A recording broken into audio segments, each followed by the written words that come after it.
生命的高峰体验和极乐妙境。The peak experience and bliss state of life.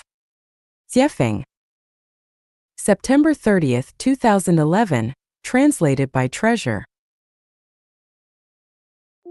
The prestigious American psychologist, Abraham Harold Maslow has presented his theory of the hierarchical needs of life, in which he postulates that self-realization is the highest need of one's life, that the most perfect symbol of obtaining the highest need is peak experiences, and that his definition of it is a strong identity experience.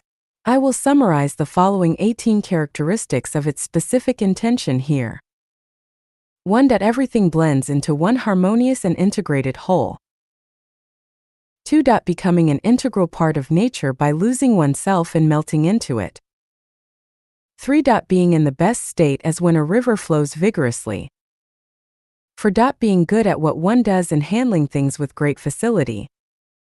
5. Being full of confidence as if all can be conquered. 6. Being free from suffering and optimistic about everything.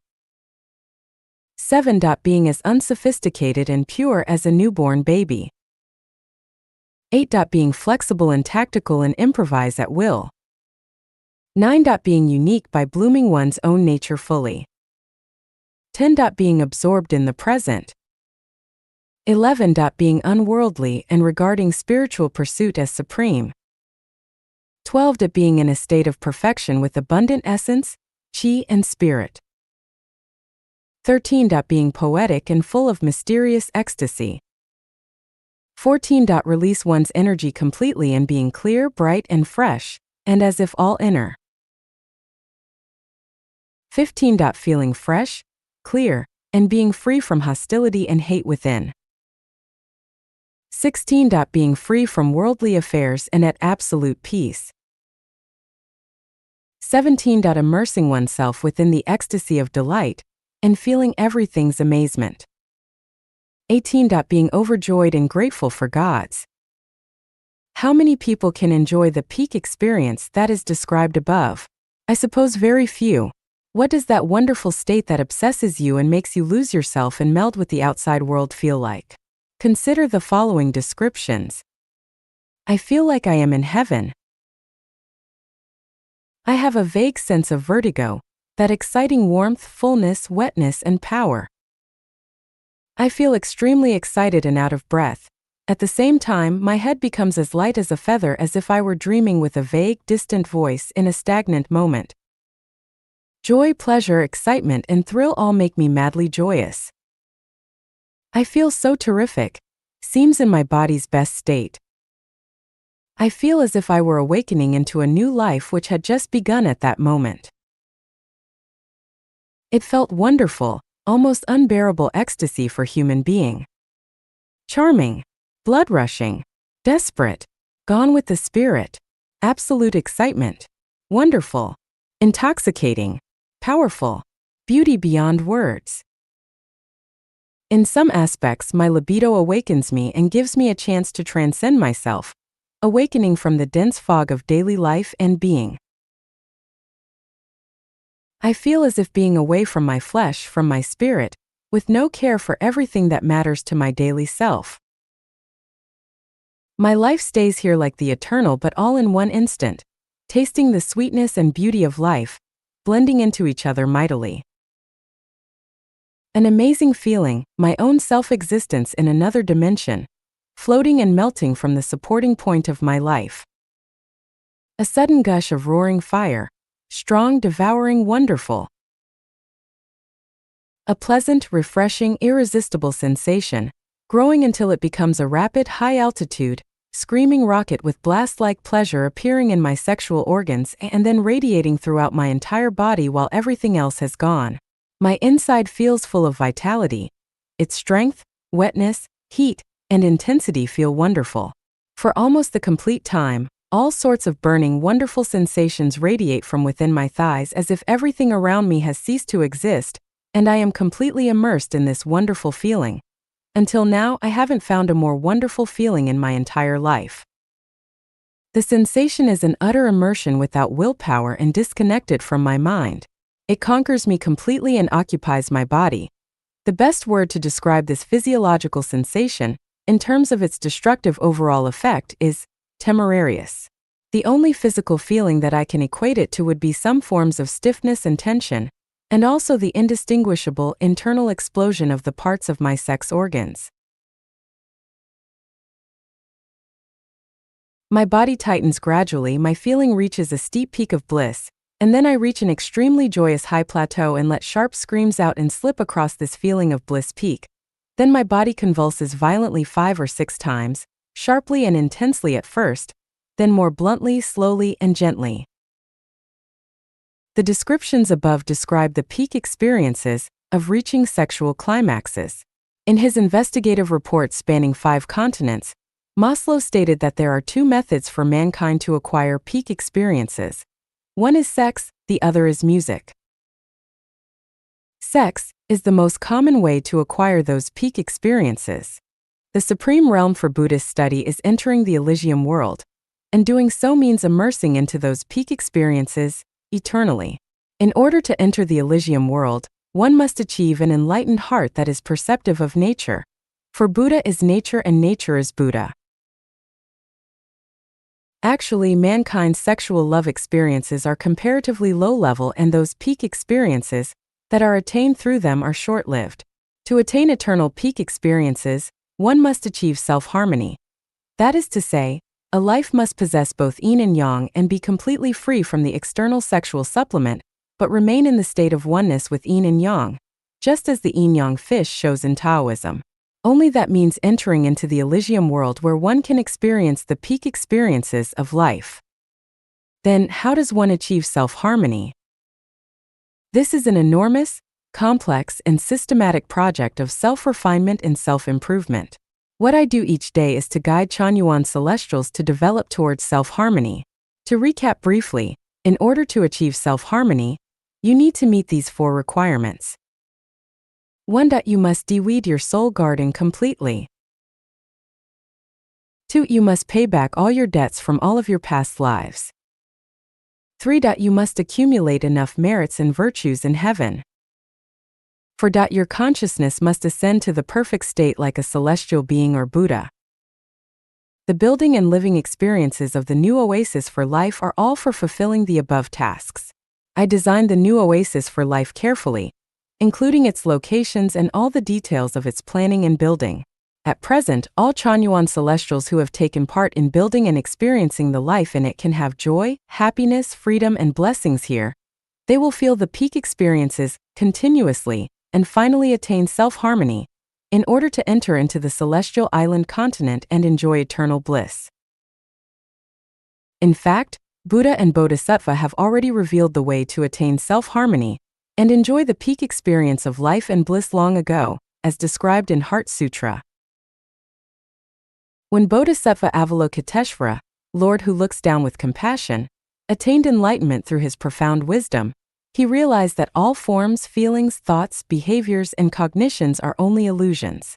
With this realization, he moved beyond all suffering and difficulty. Sariputra. Therefore, the tangible comes from the invisible which contains it. There are no essential differences between the two, and the same applies for feelings, thoughts, behavior, and cognition. No matter which of the above, none of their natures have birth or death, being or non-being, defilement or purity, or increasing or decreasing. Therefore, the nature of the world and of life is invisible. Neither any individuals nor any of their sensations listed above really exist.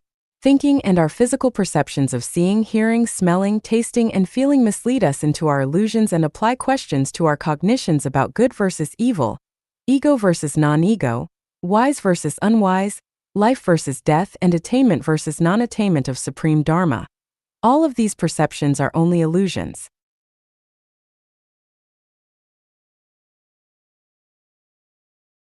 The Bodhisattva relied on the wisdom that could bring him to the shores of freedom. He was entirely free from worry and thus overcame all fears and all that upset him, leaving behind this distorted, illusory world and ultimately attaining nirvana. All Buddhas of the past, present, and future have and will continue to rely on that same wisdom to bring them to the shores of freedom, help to attain supreme authentic wisdom. Therefore know that wisdom that can bring us to the shore of freedom is a great spiritual mantra, a great bright mantra, a supreme mantra, an unequaled mantra. It can remove all suffering. It is genuine and not false. It reads, go, go, go. Go to the other shore with transcending wisdom. Go to the realm of freedom. Go to attain enlightenment soon, just go. Finally, I want to repeat the last words of Heart Sutra. Go, go, go. Go to the other shore with transcending wisdom. Go to the realm of freedom. Go to attain enlightenment soon, just go.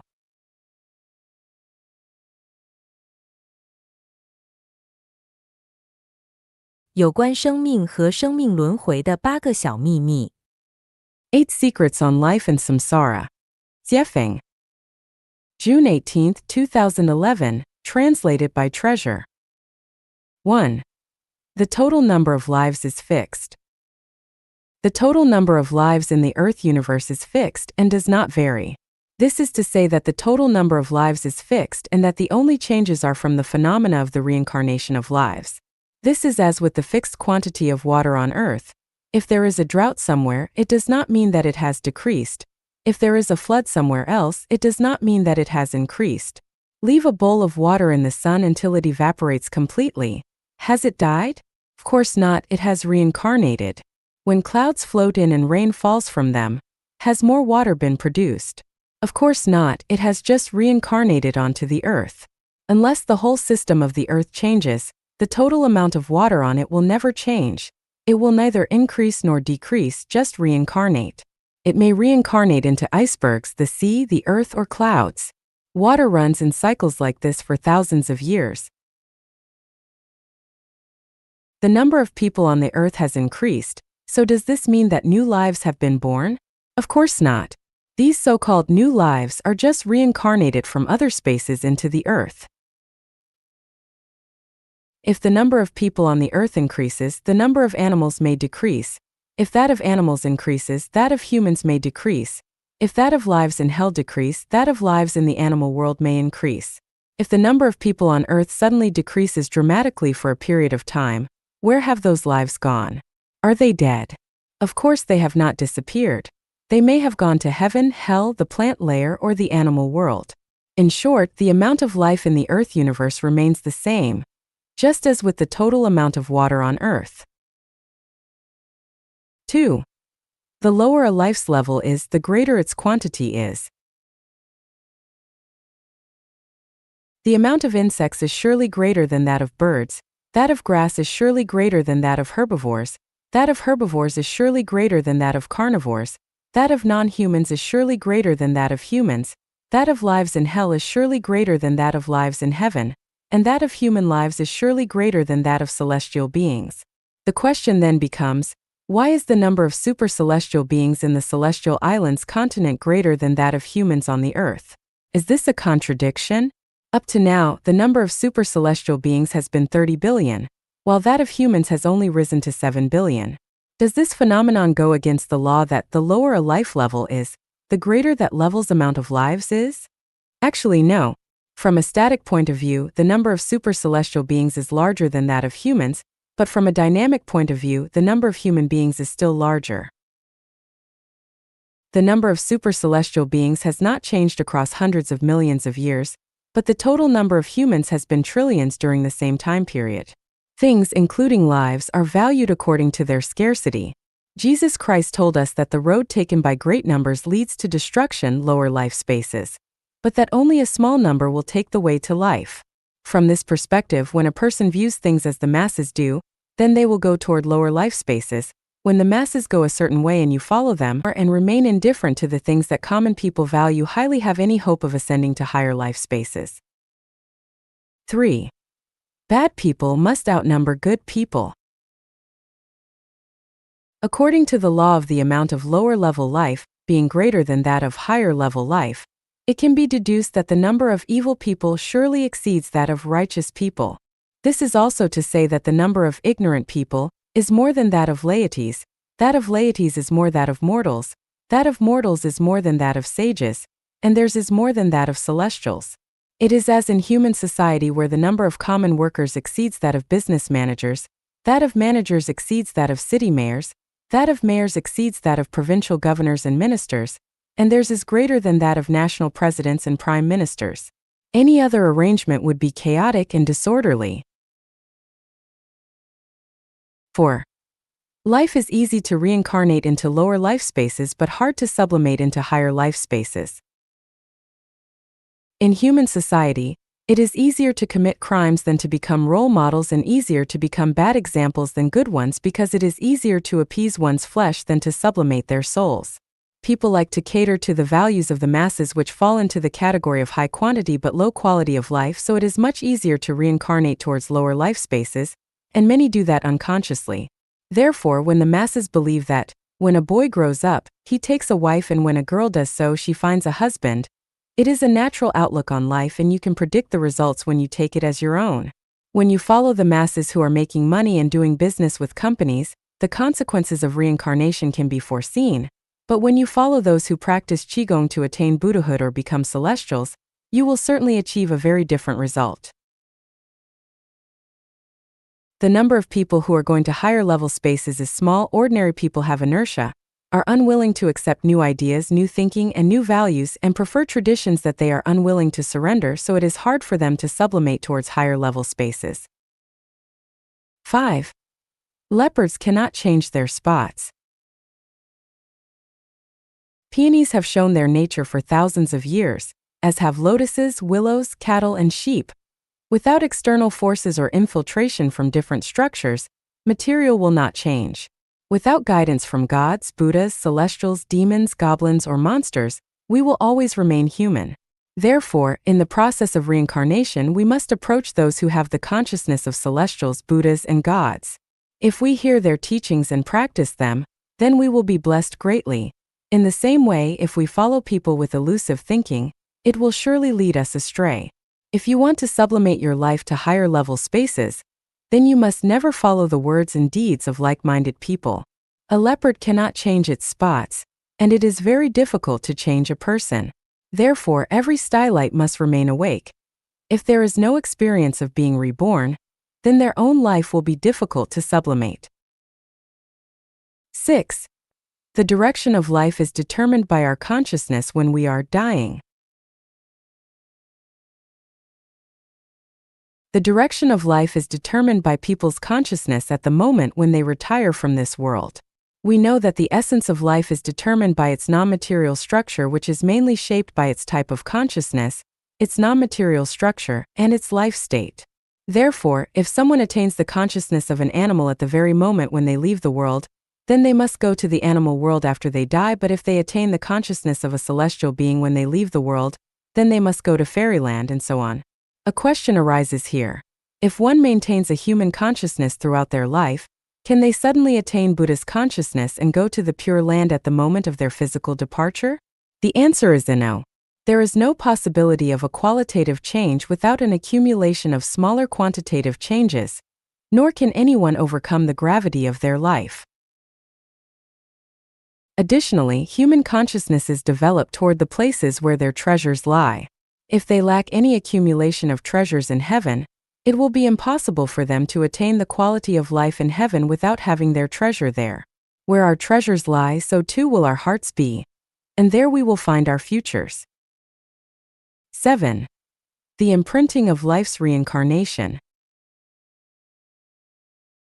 Geneticists know that human DNA carries genetic information, and that people who have had physical injuries in their bodies in previous lives have been imprinted with those injuries in their current lives. By observing what people say and do, we can trace back to their previous lives. And just as geologists know the changes that have taken place by studying landforms and geological structures, we can infer the ages of people by observing their appearances. As we study different kinds of people, we can see that some had been specific types of animals in their previous lives, some must have been humans, and some are from heaven. Sherlock Holmes's ability to solve crimes came from his mastery of details, and how he could make judgments based on clues left at the scenes of crimes, including where the criminal came from and their basic characteristics, because everything is imprinted, just as with the reincarnation of life. This gives us the message that in order to ascend one's life to heaven, all their human imprints must be eliminated. 8. The mystery of Mengpa soup. Note: Mengpa is the Lady of Forgetfulness in Chinese mythology. It is said in Sutra of Hell's King that ghosts in hell who qualify to reincarnate upward are offered a bowl of Mengpa soup, also called ecstasy soup, to each one, which cause them to forget their previous lives before joining the mortal world as new lives. This is both great compassion and a law that keeps all kinds of lives in order and maintains their dynamic balance. If their memories of previous lives were not eliminated, then human society would be unthinkable. What kind of relationships would exist if people learned that in a previous life, their children were enemies, that their spouse was their grandmother, that a close friend was their enemy, or that their pet was their child? It would create complete chaos and their thinking would be confused. Therefore, the lower level a life is, the more their memories of previous lives must be eliminated. Otherwise, not only would the mortal world be chaotic, but even heaven would be. Each life's information about their previous lives are in codes which cannot be revealed or deciphered randomly. These are cosmic secrets, and if they were to be revealed, conflicts and disasters would result inevitably. The vast majority of people live in confusion and are unaware of the universe's secrets. This is why Jesus said, "To you it is given to know the mysteries of the kingdom of God, but to those who are without, all these things are done in parables, and that seeing they may see but not perceive, and hearing they may hear but not understand, lest at any time they should be converted and their sins should be forgiven." The mysteries of life are endless and interesting to explore.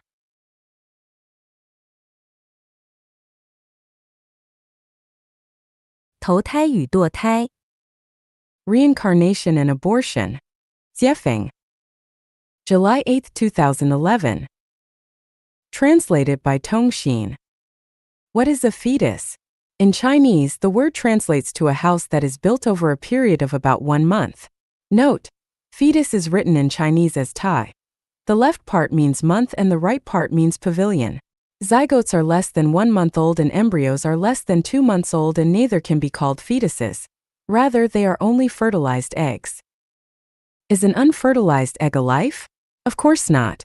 A chicken can only hatch from one which has been fertilized, only when the time is right for it to do so, and only then can we call it a life. Can we call a fertilized egg a life? No, because it has no self-awareness. Only those things with self-awareness can be called lives.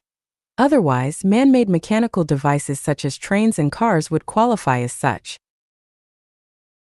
The meaning of a fetus is the house that is built within 1 to several months, and it is therefore not a life, but the house for a life that will come to live inside of it.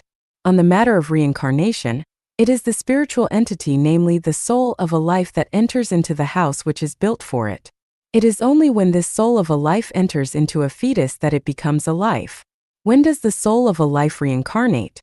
Reincarnation usually happens at about 10 days before birth, while most of the process happens during the 3 days before birth.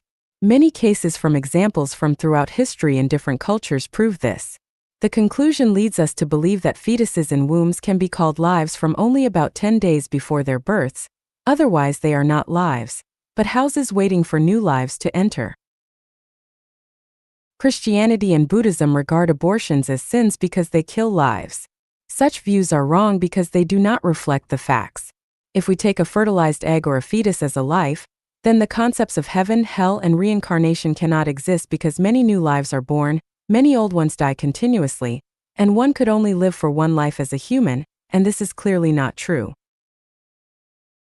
Should a young girl who becomes pregnant after having sex without any knowledge and methods of contraception abort her growing embryo or fetus? Please do not preach morality here. It is useless at this time, and we should only consider the ramifications of whether she should carry to term or not. If you do not agree that she should abort, would you be willing to be responsible for the nursing and rearing of her child? If you will not do this but speak loudly against her abortion and say that abortion is a sin and a crime, please explain where your moral responsibility is. Life genuine is the final course for human beings. Everything is concluded by the final course.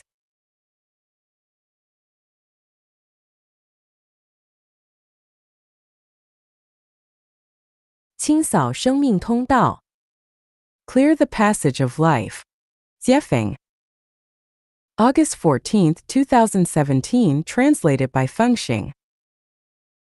By the existence of things we profit, and by the non-existence of things we are served.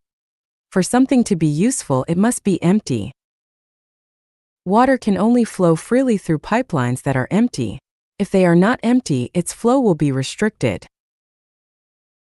The most obvious example is how drains in kitchens and washrooms become blocked when garbage clogs the pipes. A pipe clogged by garbage is useless. The only way to solve that problem is to remove the garbage, otherwise it becomes useless. Life is like a passage which must be kept clear. Once extra clutter enters it, life will become weak and powerless, will be rigid and corrupted and even useless.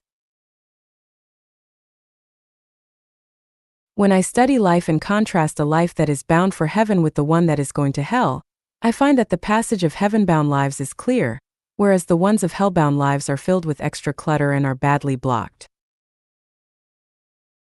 What exactly blocks the passage of life? Above all, we must learn what life is.